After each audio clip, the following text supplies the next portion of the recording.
everything you think you know about the resistance in Pluribus is a lie. For 5 episodes, we've watched immune survivors as heroes, rugged individualists standing against a soulless collective. We saw Koumba Diabaté in teasers living large in Vegas and thought, there's the king of the wasteland. But we looked at the Hive and saw invaders. Episode 6 of Pluribus, titled HDP, torched all of that. I'm going to prove to you with mathematical certainty that Diabaté is a pet.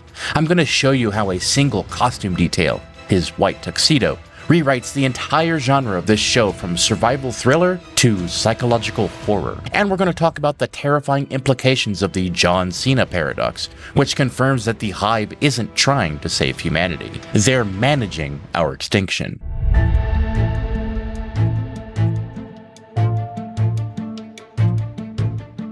Let's start in Las Vegas, because this is where the show pulls its cruelest trick. In the opening, we already confirmed Carol did indeed see bodies under those tarps. Episode 6 then reintroduces us to Koumba Diabaté, the rogue tycoon, living in the opulent Westgate penthouse. On the surface, it looks like he won. Food, women, luxury, freedom.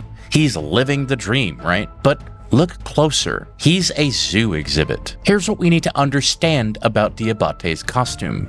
He's wearing a pristine ivory dinner jacket, a white tuxedo with peak lapels and a black bow tie, pure silk, immaculately tailored. He is James Bond, specifically the Sean Connery look from Goldfinger or the Daniel Craig aesthetic from Spectre. And why does this matter? Well, because clothes are language. In the post-joining world, cool doesn't exist. Style is an inefficient use of resources. The Hive doesn't care about tuxedos, but Diabaté does. By providing him with this specific Goldfinger tribute, the Hive is actively curating a fantasy for him. They're casting him as a protagonist of a spy thriller. A protagonist needs an antagonist. If Diabaté feels like he's fighting a Bond villain, he feels important. He feels like he has agency. If he's just a guy in a room eating processed human remains, and yes, we'll get back to that, he's a prisoner. The tuxedo is a psychological containment unit. As long as he's playing 007, he's not thinking about the bars of his cage. The poker game is the smoking gun of this simulation.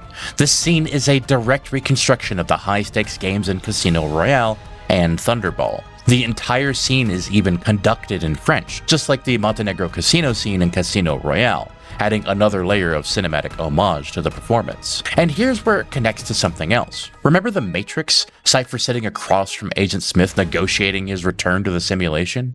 I don't want to remember nothing. Nothing. You understand? And I want to be rich. You know, someone important, like an actor. Whatever you want. That's what's happening here. Diabaté has chosen the stake. The Hive is giving him whatever he wants to keep him pacified. Pay attention to the hands that are dealt. Une carte flush. Une carte flush royale. Let's do the math. The odds of a straight flush, an already monster hand, are roughly 1 in 72,000. The odds of a royal flush, the perfect hand, are 1 in 649,000. But the odds of these two hands colliding in a single deal? We're talking billions to 1. Statistically impossible in a fair game. But the Hive isn't playing a fair game. They possess the collective computational power of 7.3 billion human brains. They can count every card, track every shuffle, calculate every outcome. The Hive chose to deal those hands. They gave their own avatar, the Eye Patch Man, a straight flush, a hand that wins 99.99% of the time, just so Diabaté could beat it with the royal flush, all to give him the god moment he's so desperately seeking, to flood his brain with dopamine, to make him feel like the king. The royal flush is a pacifier. It proves Diabaté isn't gambling, but he's winning a scripted event. And if the math didn't convince you, the dialogue openly admits it. When the Eye Patch Man loses, Diabaté snaps at him. Mon gars, reste dans ton personnage. This line destroys the reality of the scene. Diabaté knows they're acting. He knows the Eye Patch Man, who is part of a collective consciousness that doesn't care about money, isn't actually upset about losing $5 million. The villain then responds with a line so cliché it sounds like it was scraped from an IMDb quote database. Vous avez gagné cette fois, Monsieur Diabaté, et votre chance va tourner. It's all a LARP. The Hive is the dungeon master, and Diabaté is the player they're trying to keep subscribed to the game. And the setting itself tells us the story. We're in the Elvis Presley penthouse at the Westgate, the actual suite where Elvis lived during his residency from 1969 to 1976. Elvis spent his final years here, trapped by his fame, surrounded by the Memphis Mafia, who fed his vices and kept him isolated from reality. Diabaté is the new Elvis. The Hive is the Memphis Mafia. The showrunners have dressed this set with intention. Look at the bust in the hallway. That's Lucius Verus, the co-emperor of Rome. Verus was the party emperor who spent his time gambling and feasting, while his co-emperor, Marcus Aurelius, fought wars and managed the plague. The parallel is devastating. The Hive is Marcus Aurelius, stoic, dutiful, collective, and managing the apocalypse. Diabaté is Verus, the idle, hedonistic relic of a dead era, partying in a palace while the empire transforms into something he refuses to understand. And on the wall we see Simon Vouet's Allegory of Wealth, a 17th century Baroque painting depicting a figure surrounded by gold and jewels. In the post-joining world, gold is worthless. The only real currency now is caloric energy and genetic autonomy. Diabaté is surrounded by symbols of obsolete wealth, while the true wealth, the control over food supply and freedom from the collective, slips through his fingers.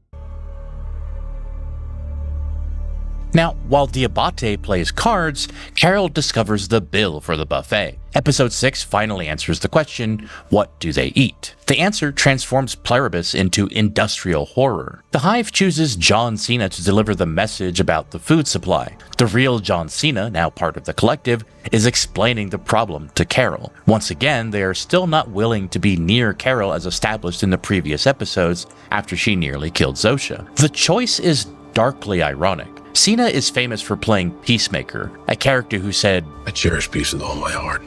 I don't care how many men, women, and children I need to kill to get it. The Hive is the inverse of this. They cherish peace so much they cannot kill anyone, not even a plant, to get it. As you know, we can't purposely kill, harm, or otherwise interfere with any form of life. Because when we say any life, that includes plant life. We can't harvest wheat, or corn, or rice. Their radical pacifism is a trap. They can't farm because farming involves killing pests and harvesting plants. You can't plow a field without killing worms or displacing birds. You can't harvest wheat without killing the plant. So, without agriculture, how do you feed 7.3 billion people? HDP, human derived protein. You turn to the only renewable source that doesn't require killing, the dead. This confirms what we predicted in the last video. Those weren't mannequins under the tarps, they weren't Helen's body, they weren't babies, they were bodies, human bodies being processed into protein. The Soylent Green theory is now confirmed, but Pluribus strips away the malice. In Soylent Green, the state murders people to feed the rich. In Pluribus, the Hive cherishes the dead. They view the body as discarded hardware. To them, wasting the protein would be illogical, the ultimate utilitarian calculus. They're eating their ancestors to sustain the software of the collective. We were right about other things too. Carol did tell the other immune survivors what she discovered. She did go to find someone in person. I thought it would be Manusos in Paraguay, but surprisingly she went to Diabaté first. The Hive gave their justifications for eating dead humans exactly as we thought they would. We were also right about their extreme pacifism preventing them from harming anything, but I underestimated just how far it went. I didn't realize they wouldn't even harvest a plant. John Cena explains they can't even pick fruit from a tree. They can only collect fruit that has naturally fallen. We can't pluck an apple from a tree. Once an apple drops of its own accord, well, we'll eat it, of course. Pulling an apple from a branch harms the tree, so it's forbidden. This is absurd, but it shows just how absolute their pacifism is. And our extinction equation now has a timeline, 10 years. Even with the HDP, most of the world's population will starve to death within the next 10 years. The Hive has done the math. Even with cannibalism and stockpiles, the system is doomed. The Hive isn't building a future. They're managing a hospice. They've accepted that a population of 7 billion apex predators cannot exist under their moral code of zero harm. So they're opting for a soft landing. They'll keep the bodies alive as long as possible, upload everyone to the cloud, and then turn off the lights. But why stay alive at all? This is something you guys asked a lot last video when I keep talking about the extinction protocol. If everyone's gonna starve in 10 years anyway, why not just shut it down now? Why go through the motions? I have two theories. I think they're building something. Remember in episode 1, the scientists talk about energy requirements? Megawatts? Gigawatts? Antenna the size of Africa. Bigger. The Hive is consolidating resources for a reason. They might be building a massive transmitter to extend the joining signal beyond Earth, to seed other planets.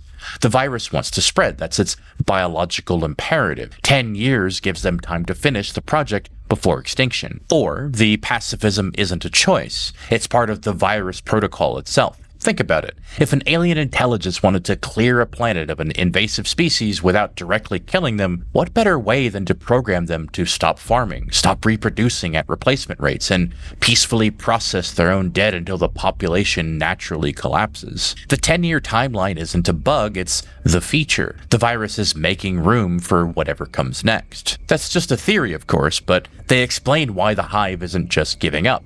They have a mission, and it's not about saving humanity. The Resistance isn't fighting for the future of Earth, they're fighting for the survival of all of humanity. But the Hive has already moved on. So if the Hive is eating people and managing extinction, why haven't they just assimilated Carol and Diabaté? They have the numbers, they have the strength. Episode 6 reveals the mechanic that saves them, the biology of consent. Diabaté explains to Carol that the virus cannot simply infect the immune. It must be tailored to their specific genetics using their own stem cells. It seems the only way to make the virus work on us is by tailoring it to our individual stem cells. But to obtain those stem cells, they must first collect them from our bodies. What? Apparently that involves sticking a large needle into the bone of the hip. The procedure is painful. The Hive shares all sensory input. If they hold Carol down and drill into her hip while she screams, 7.3 billion people feel that torture instantly, a psychic feedback loop of agony they cannot endure. And of course, don't forget they talk about how her life is her own in the first episode. Your life is your own. But if she does consent, the pain would be recontextualized as medical necessity. It becomes bearable. This gives the immune absolute veto power. Something they cannot do without our permission. Carol weaponizes this immediately. She builds a force field out of words. I am officially going on record that I do not consent. You will not lay a finger on me.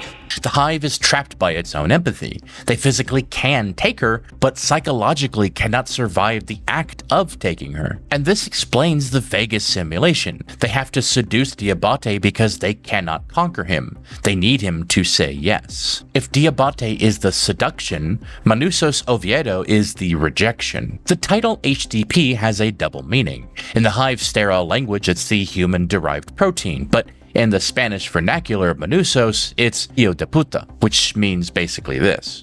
This linguistic duality defines the character. Manusos isn't eating the human-derived protein, he is the SOB who refuses to be civilized. When the Hive tries to parent him, he spits the title of the episode right back at them. Usted no me dijo que usted no es mi mamá.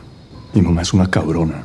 He rejects the fake warmth of the collective mother for the cold, hard reality of his biological mother. He prefers the trauma of reality to the comfort of the lie. Now, we met Manusos 3 days earlier. He's back at the radio like in episode 4. He's not broadcasting, he's listening. He's tuned to a specific frequency he wrote in his notebook. After exhausting all others, he checks again for one that had a specific signal he detected, 8163. This is in the maritime mobile band. He's casting himself as a shipwreck survivor, not trying to talk to the ocean, but waiting for a signal from the mainland. The sound he hears, which kinda sounds like an 8-bit electronic sound with a cheap synthy snare drum,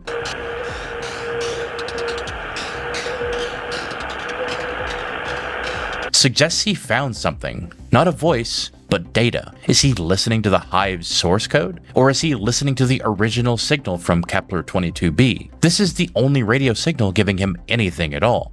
After listening to Carol's tape that she sent from the previous episode, Manusos retrieves his escape keys from inside a light fixture. Symbolically, the light represents the Hive. Transparency, exposure. By hiding his keys inside the light, he shows he knows how to use their own nature against them. He's the only one who understands that to survive the Hive, you have to hide in plain sight.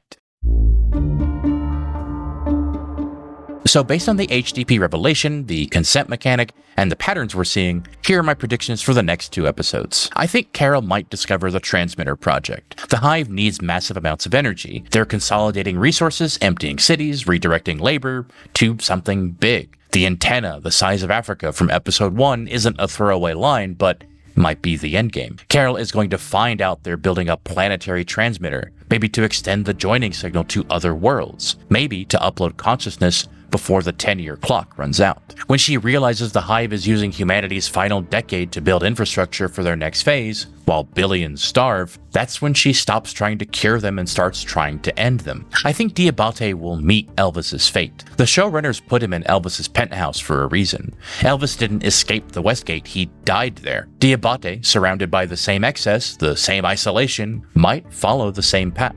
Whether through substances provided by the Hive or through despair when the simulation cracks, when he realizes how pointless it all is, Diabaté might be the first immune to go. Remember the book on Helen's nightstand from episode 5, and then there were none. We thought it meant the Hive would die out, which, yes, that's true, but maybe it'll be the immune who are eliminated one by one. I also think Manusos will try to decode the signal. Manusos found something important on that frequency, 8163. It's not random noise, it's data. He's not trying to escape, he's trying to understand. Either way, Manusos is going to try to crack the code. And when or if he does, he'll have the information the Hive doesn't want him to have. That makes him dangerous, and that makes him Carol's best ally. Pluribus Episode 6 changed the game. The question isn't about fighting off invaders anymore. It's about the ethics of extinction. The Hive believes they're saving us by turning us into protein and uploading our minds to the amaranthine slipsand.